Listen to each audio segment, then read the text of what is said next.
This is volume, not that they really care on this particular problem. What you're doing is plugging in 3, 5, and r plus 3 separately in for the radius r. And you're just going to carry that pi as part of your answer. So let's find v of 3. V of 3 would be 4/3 pi 3 cubed. So that's going to be 4/3 times pi times 27. 3 times 3 times 3. And then 3 will go on to 27 9 times. 9 times 4 is 36 pi. So that's the first one. Now let's find v of 5. V of 5 would be 4/3. I'm going back to the original problem and substituting in 5 for r. 4/3 pi r cubed, 5 cubed. And that would be 4/3 pi times 125. And let me get my calculator out of my backpack. So let's multiply 4 times 125. 4 times 125 is 500 over 3 times pi. Now let's find v of r plus 3.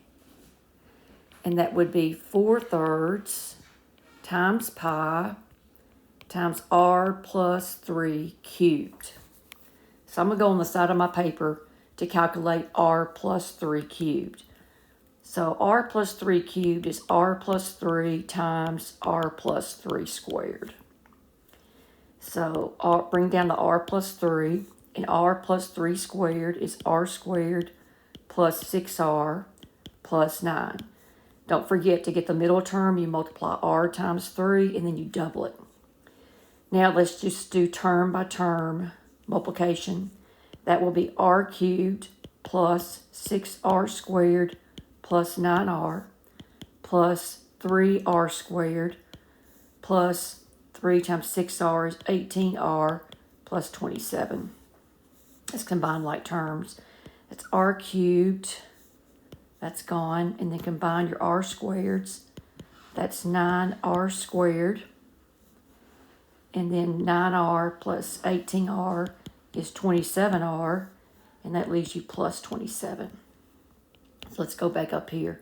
That's 4/3 pi times r cubed plus 9r squared plus 27r plus 27.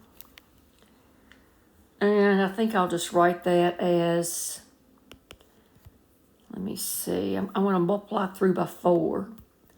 And that will be 4r cubed plus 36r squared plus 4 times 27 is 108r. 108r plus 108 times pi all over 3.